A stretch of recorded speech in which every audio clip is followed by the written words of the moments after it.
Chers amis, bonjour et bienvenue sur cette nouvelle édition des jeudis de la maison Béthanie.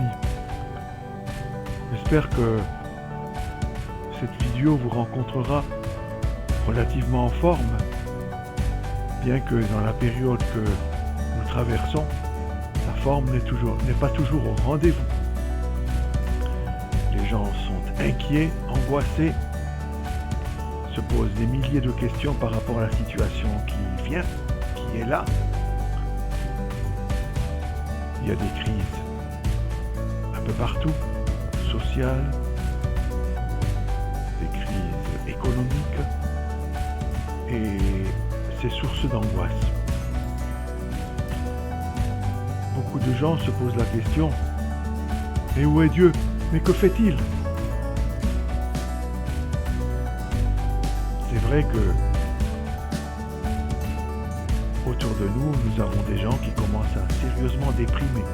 J'ai entendu ces jours-ci des étudiants qui, à force d'être enfermés dans leur petite chambre universitaire et en n'ayant plus de contact les uns avec les autres, ont tenté même de se suicider. Oui, la situation psychique parfois de certaines personnes est en souffrance par rapport à notre situation à tous. Et puis, il y a les nouvelles variantes, Covid anglais, Covid sud-africain. Qu'est-ce qui va se passer? Voilà qu'il y a la bonne nouvelle d'un vaccin. D'ailleurs, je vous recommande de vous vacciner si vous le pouvez. Mais tout le monde n'y croit pas. Et alors, jusqu'où ira cette situation? Oui, nous sommes devant une situation devant laquelle nous ne pouvons pas dire que nous voyons le bout du tunnel. Et les gens ont de plus en plus de peine à accepter cela. Et comme je le disais, certains commencent à dire, mais où est Dieu? Que fait-il? Pourquoi permet-il cela?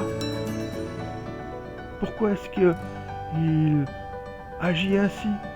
Serait-ce un jugement? Et certains prophètes de malheur, malheureusement, disent que voilà, le Covid, c'est un jugement sur l'humanité. Je ne crois pas à un jugement. Le jugement final viendra lorsque Jésus reviendra. Et entre-temps, Dieu est toujours encore en quête pour essayer de nous sauver, pour pouvoir devenir notre Seigneur et notre ami. Jésus n'est pas mort pour rien. Il veut encore aujourd'hui être un soutien, une aide.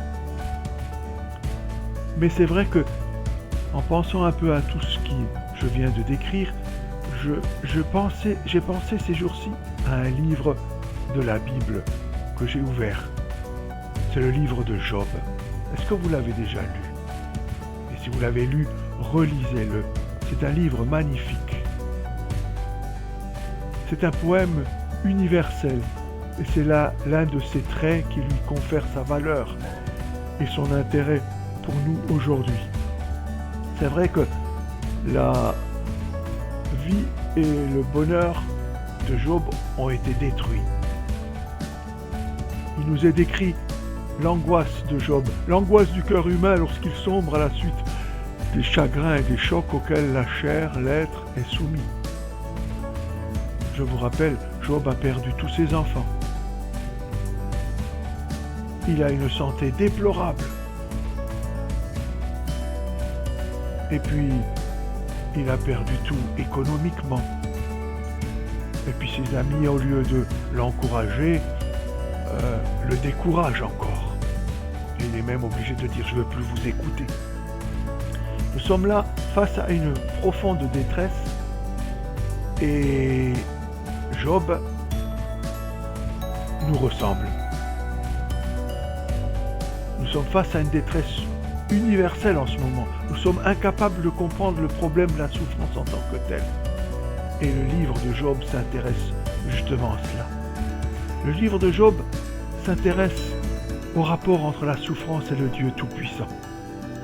Il présente une quête longue et difficile sur le véritable visage de Dieu, quête qui naît presque inévitablement dans la détresse d'un malheur inexplicable. Quel est ce Dieu qui semble rester silencieux et laisser faire? Pourquoi paraît-il même s'acharner sur le malheureux qui n'en peut plus? À ces questions, les humains apportent en général un système de réponse destiné à satisfaire la raison. Ainsi les amis de Job et leurs thèses et leurs arguments, et qui vont accabler Job. Oui, tu as certainement du péché contre Dieu, tu as un péché caché quelque part que tu ne veux pas avouer. Oui, ce qui t'arrive, c'est un jugement de Dieu. Et Job les conteste avec beaucoup de vigueur. Non. Et je ne crains pas Dieu. Je l'aime. Et je veux lui faire confiance. Job, d'une manière invariable, reste constant dans son amour pour Dieu. Dieu reste Dieu pour lui. Et il ne se laisse pas enfermer dans ses formules.